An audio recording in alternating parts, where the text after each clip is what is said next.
Raj TV நேயர்கள் அனைவருக்கும் வணக்கம் and welcome to the show Nadigaiyar Thilagam Savitri. இந்த நிகழ்ச்சியில் நடிகை சாவித்ரி பற்றின நிறைய சுவாரஸ்யமான விஷயங்கள்லாம் நீங்கள் தெரிஞ்சுக்கிட்டு இருக்கீங்க. அதே மாதிரி இன்றைக்கும் ரொம்ப இன்ட்ரெஸ்டிங்கான விஷயங்கள்லாம் உங்களுக்காக காத்துட்ருக்கு. வாங்க ஷோக்குள்ளே போகலாம்.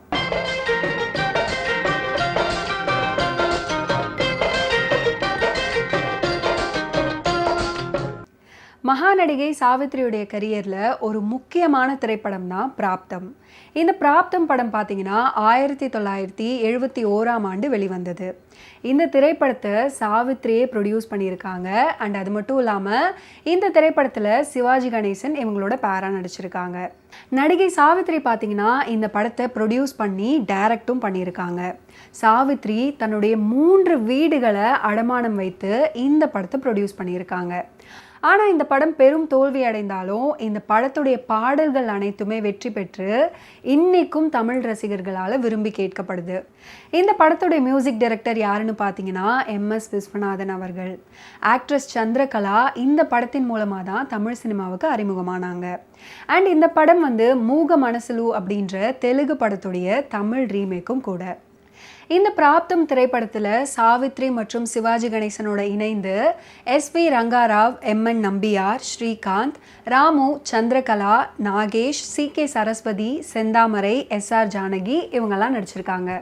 தமிழ் சினிமாவில் ஈடு இணையற்ற ஜோடியாய் விளங்கிய ஜெமினி கணேசன் சாவித்ரி பிரிவதற்கு ரொம்ப காரணமாக இருந்த திரைப்படம் இந்த பிராப்தம். பிராப்தம் மூக மனசுலு என்னும் தெலுங்கு திரைப்படத்தின் ரீமேக் தான் இந்த திரைப்படம். மூக மனசுலு படத்தை பார்த்து சாவித்ரி அது தமிழில் ரீமேக் செஞ்சு ப்ரொடியூஸ் பண்ணி டைரக்ட் செய்ய ஆசைப்பட்டாங்க. இதை தெரிஞ்சுக்கிட்ட ஜெமினி கணேசன் தமிழில் இந்த படத்தை சொந்தமாக ப்ரொடியூஸ் பண்ண வேணாம், இது ஒரு விஷ பரீட்சை அப்படின்னு சொன்னார். பின்னர் 2 பேருக்குள்ளேயும் ஏற்பட்ட வாக்குவாதத்தின் மூலம் கண்ணீருடன் சாவித்ரி அவரை விட்டு பிரிஞ்சாங்க. பின்னால் பார்த்தீங்கன்னா ஜெமினி கணேசன் சொன்ன மாதிரியே பிராப்தம் படத்தின் மூலம் அவங்களுடைய பெரும்பாலான சொத்துக்களை இழந்தாங்க சாவித்ரி அம்மா. கோதாவரி பாய்ந்தோடும் அமலாபுரத்தில் அவுட்டோர் யூனிட் சகிதம் ஹீரோ சிவாஜியோடு களமிறங்கினார் சாவித்ரி. 20 நாளில் ஃபர்ஸ்ட் ஸ்கெடியூலை முடிக்கிறதுக்கு திட்டம் போட்டாங்க. இயற்கை பேரிடரும் ஒரிஜினல் ரீமேக் 2லும் உள்ளே நம்மா என ஒத்துழைத்தது. 2 அவுட்டோரிலும் தப்பித்தோம் பிழைத்தோம் என்று அஞ்சி நின்றவர் சாவித்ரி.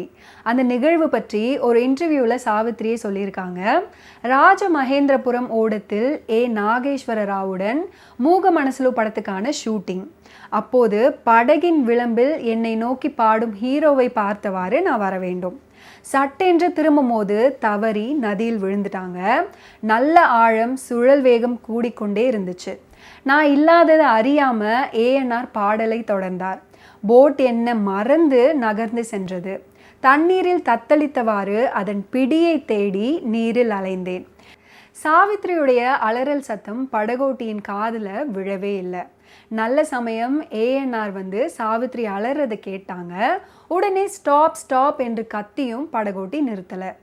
நீச்சல் தெரியும் அப்படின்றதுனால வேகமாக நீந்தி எப்படியோ ஓடத்தின் நுனியை கெட்டியாக பிடிச்சிட்டாங்க சாவித்ரி. ANR கை கொடுத்து சாவித்ரியை காப்பாற்றினாங்க. அதுக்கு மேலே அன்னைக்கு ஷூட்டிங்கே நடக்கலை, பேக்கப் ஆயிடுச்சு. பிராப்தம் படத்துடைய லொக்கேஷன் பார்த்தீங்கன்னா கோதாவரி ஓடும் பாதையில் காக்கிநாடாவுக்கும் அமலாபுரத்துக்கும் நடுவில் உள்ள ஒரு தீவில் அமைஞ்சிருந்தது.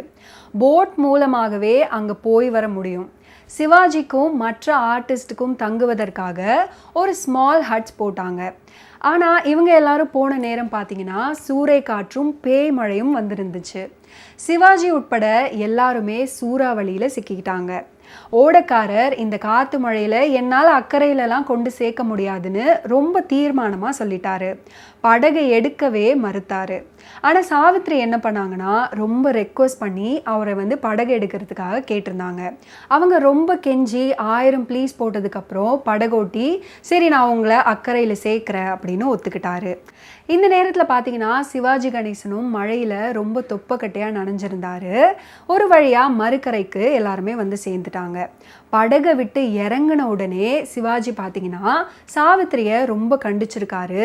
இந்த மாதிரியான நேரத்தில் ஆற்றை கடந்து வர்றது ரொம்பவுமே ஆபத்தானது அப்படின்னு. பணக்கட்டுகளில் மெத்தை தைத்து போட்டுக்கொள்ளும் அளவுக்கு செல்வ சீமாட்டி சாவித்திரி. உயிர் மின்சார பல்புகளின் தகிக்கும் மணலில் அழுது கண்ணீர் விட்டு கேமரா முன்பு கஷ்டப்பட்டு கதறி சம்பாதித்த காசை கோதாவரி நதியில் வாரி இறைத்தார். 12,000 அடிகள் வளர்ந்த நிலையில் பிராப்தம் படம் நின்றுவிட்டது. பராசக்தி முதலே நடிகர் திலகம் ஆண்டுக்கு 1 டஜன் படங்களில் நடிக்கிற ரொம்ப பிஸியான ஒரு மகா கலைஞர். சாவித்ரி காலமான பிறகும் கூட ரஜினி, கமல் உச்சாணி கொம்பில் இருந்த 1983களில் சிவாஜியுடைய 1 டஜன் சினிமாக்கள் வெளிவந்தன. சிவாஜி கணேசனோட அற்புத நடிப்புக்கு இணையாக உடன் பயணித்த ஒரே நடிகை சாவித்ரி. சிவாஜியுடைய உச்ச நட்சத்திர அந்தஸ்தை உணர்ந்திருந்தோம் அவரது பரிபூரணமான ஒத்துழைப்பு தனக்கு குறைவில்லாமல் கிடைக்கும் அப்படின்னு நம்பி சாவித்ரி ஏமாந்துட்டாங்க. அவஸ்தைகளின் யாத்திரையில் அவதிப்பட்டார் சாவித்ரி.